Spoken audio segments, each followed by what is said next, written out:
ఇప్పుడు ఈ 3494 యూనిట్లు విండ్ పవర్కు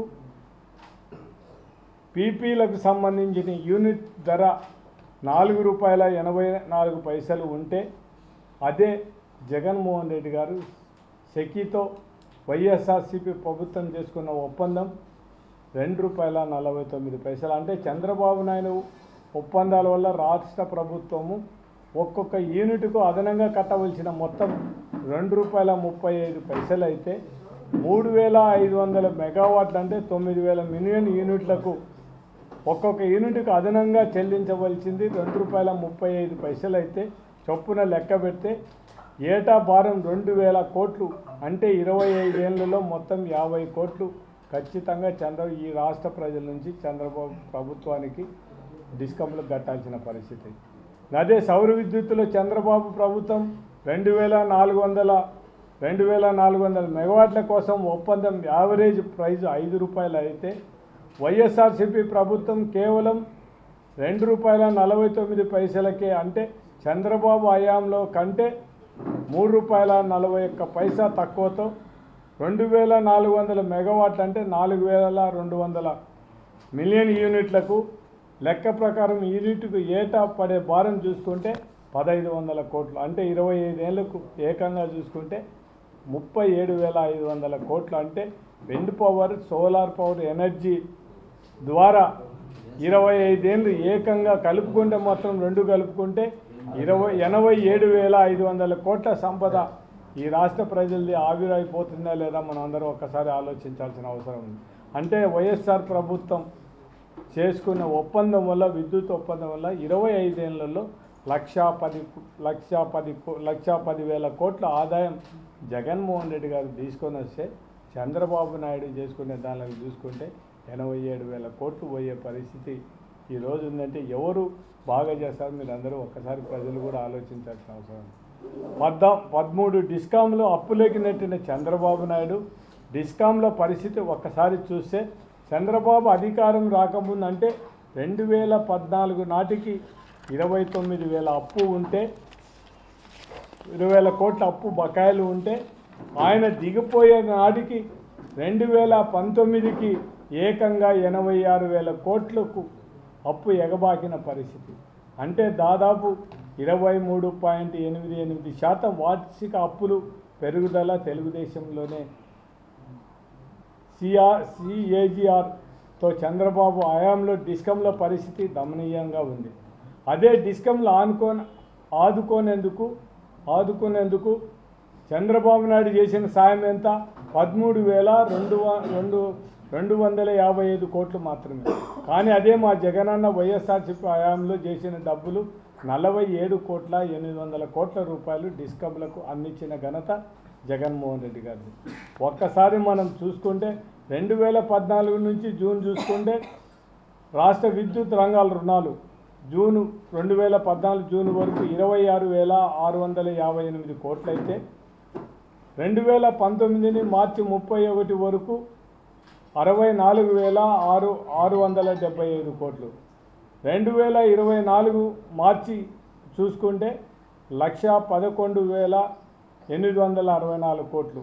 అంటే డిస్కమ్ విద్యుత్ కొనుగోలు అప్పులు కూడా మొత్తం ఒకసారి చూసుకుంటే మొత్తం 2,893 ఆ రోజు 2000 జూన్ 14 ఉంటే 2019కి 21,540 కోట్లు 2019 నాటికి అంటే 2014 నుంచి. 2024 నుంచి మార్చి 30 వరకు చేసిన అప్పులు ఎంత? 10,654 వైఎస్ఆర్సీపీ గవర్నమెంట్లో. మొత్తం అంతా కలుపుకుంటే కూడా 29,552 అయితే 2014. 2019కి చూసుకునే వాళ్ళకి 86,215. అదే మనం 24 చూసుకుంటే 1,22,518. అంటే 2019 అంతకుముందు ఈ వార్షికంగా మొత్తం వృద్ధి రేటు ఎంత ఉంది అంటే చంద్రబాబు దాంట్లో 23.88% ఉంటే జగన్మోహన్ రెడ్డి దాంట్లో 7.28. అంటే ఎవరు డిస్కాంలు ఎవరు బాగా చేసినారనేది మీరు ఒకసారి ఆలోచించమని నేను చెప్తాను. మా బాధ అంతా ఒకటే, గత ప్రభుత్వం హయాంలో విద్యుత్ ఛార్జీలు అదే పనిగా విరుచుకుపడిన ఎల్లో మీడియా విపరీతంగా దుష్ప్రచారం చేసిన చంద్రబాబు హామీలను చేయకుండా ఎగ్గొట్టి ప్రజలు మోసం చేయడంతో బ్రాండ్ అంబాసిడర్గా మారారు. ట్రూప్ ఛార్జీల పేరుతో 6 నెలల కాలంలోనే 15,485 కోట్లు భారం మోపారు. హామీలు నెరవేర్చలేదు కానీ ప్రజల మీద భారాలు వేస్తూ వాళ్ళ జోయిలను గుల్లలు చేస్తున్నారు. ఇంకా ఇవన్నీ ఒకసారి మొత్తం తెలుగుదేశం గవర్నమెంట్ వచ్చిన తర్వాత ఒక్కసారి చూసుకుంటే వైఎస్ఆర్ ప్రభుత్వానికి, జగన్మోహన్ రెడ్డి ప్రభుత్వానికి, తెలుగుదేశం ప్రభుత్వం ఈ 6 నెలల్లో చూసుకుంటే స్కూల్ ఫీజులు విపరీతంగా పెరిగిపోయినాయి, కాలేజీ ఫీజులు పెరిగిపోయినాయి, పాల రేట్లు పెరిగిపోయినాయి, బియ్యం రేట్లు పెరిగిపోయినాయి, పప్పు దినుసుల రేట్లు పెరిగిపోయినాయి, కూరగాయల రేట్లు పెరిగిపోయినాయి, ఉచితంగా ఇస్తామని ఇసుక పోయింది, మొత్తం డబ్బులు పెట్టి కొనాల్సిన పరిస్థితి, తగ్గిస్తామని లిక్కర్ రేటు కూడా గవర్నమెంట్ అంతకంటే తక్కువ అయిన పరిస్థితి ఉన్నది. ఇంకా రిజిస్ట్రేషన్ ఛార్జీలు కూడా పెరిగిపోవడం జరిగింది. అన్నిటికంటే ఇక్కడ దురదృష్టం ఏమంటే బజార్లో రేట్లు బ్రహ్మాండంగానే రైతులు పండించిన పంటకు గిట్టుబాటు ధర లేదు. మా జగన్మోహన్ రెడ్డి గారు ఉన్నప్పుడు రైతులకు వరికి పండించిన దానికి 2,000 రూపాయలు మనం డబ్బులు ఇవ్వడం జరిగింది. కానీ ఈ గవర్నమెంట్ వచ్చిన తర్వాత 1,500 కూడా 1,500 కంటే రావడం లేదు. అంటే రైతులు ఒక బస్సా మీద 600 నష్టపోతే ఇప్పుడు పెరిగిన కూలీ రేట్లు అయితేనేమి, మందుల రేట్లు ఏమి, ఇవన్నీ చూసుకుంటే మాత్రం రైతు మనుగడకు వచ్చే పరిస్థితులు కూడా లేని పరిస్థితి.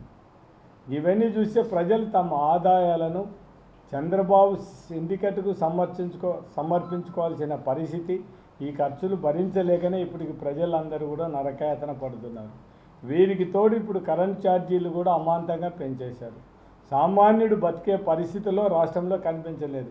ఈ ఖర్చులు భరించలేక కుటుంబాల ఆదాయం సంగతి పక్కన పెడితే అప్పులు ఇబ్బడి ముబ్బడిగా చేయవలసిన పరిస్థితి. అందుకే కాల్మని గ్యాంగీలంతా ఇప్పుడు ఊళ్ళల్లో, పట్టణాలలో సైర వ్యవహారం చేస్తున్నాయి. అధిక వడ్డీలు ప్రజలకు బలి అయిపోతున్నారు తప్ప వారి జీవితాలు అస్తవ్యస్తం అయిపోతున్నాయి. అంటే చంద్రబాబు నాయుడు ప్రభుత్వంలో అందుకే ప్రజలు అంటున్నారు బాబు షూరిటీ, వీరబాదుడు గ్యారంటీ. అంటే ఇవన్నీ మనం ఒక్కసారి చూసుకుంటే చంద్రబాబు నాయుడు సూపర్ 6 ప్రజలను ఇస్తానని చెప్పి మోసం చేసిన పరిస్థితి. దాంట్లో కేవలం వాళ్ళకు ప్రజల బాగోగులు కానీ ఇంకొకటి కానీ పట్టించుకుని ఎంతసేపు నేను కూడా ఇచ్చిన హామీలు నెరవేర్చకపోవడంతో పాటు ప్రజలు ఏ విధంగా డబ్బులు ఎట్లా ఏ దాని మీద వసూలు చేయాలనే ఆలోచన తప్ప ప్రజలకు మంచి చేస్తామనేది లేనే లేదు. ఇంకా తెలుగుదేశం నాయకులు మాత్రం వాళ్ళకు ఉండే లీడర్లు వాళ్ళందరూ కూడా మొత్తం అంతా కూడా ఈ బ్రాందీ షాపులలో, దళ్ళలో మొత్తం షాపులకు ఖచ్చితంగా వాళ్ళకు భాగాలు ఇవ్వాల్సిన పరిస్థితి. ఏ ఏరియాలో ఉంటే ఆ ఏరియా లీడర్లకు డబ్బులు ఖచ్చితంగా పర్సంటేజ్ ఇవ్వకపోతే ఇవ్వని పరిస్థితి. అంటే ఈ విధంగా వాళ్ళ పరిపాలన ఉంది. అందుకే మన మీడియా మిత్రులందరినీ కూడా కోరేది ఒకటే, మీరు అప్పుడు వైఎస్ఆర్ గవర్నమెంట్ ఉన్నప్పుడు తెలుగుదేశం వాళ్ళు ధర్నాలు చేస్తే వాళ్ళేదో మేము కరెంట్ ఏదో తక్కువ పెంచితే కూడా మీరు పెంచినారు, అయిపోయింది అని మాట్లాడు. ఇప్పుడు 6 నెలల్లోనే 15,000 కోట్లు పెంచితే ఒక్కసారి మీరు ఇవన్నీ కూడా ఆలోచించాల్సి. ఇప్పుడు ఎవరు ప్రజలకు మంచి చేసినారు, ఎవరికి ఏం చేసినారు అనేది కూడా మీరు ప్రజలకు చెప్పాల్సిన అవసరం ఉంది. మిమ్మల్ని కోరేది ఒకటే, మేము ఉన్నప్పుడు మాత్రం ఇట్లా ఎప్పుడు కూడా ఇంత అన్యాయంగా ఇవన్నీ పెంచలేదు. పరిస్థితి చూసుకొని ఏదైనా డిస్కామ్లు మామూలుగా పరిస్థితిని బట్టి ఆలోచన చేయాల్సిందే తప్ప ఎలక్షన్ల ముందర ప్రామిస్ చేసి మేము పొరపాటున కూడా కరెంటు ఛార్జీలు పెంచాము, అవసరమైతే తగ్గించుకుంటామని చెప్పిన చంద్రబాబు నాయుడు ఈరోజు ఎందుకు పెంచుతున్నాడు అనేది కూడా ఆలోచించాల్సిన పని ఉంది.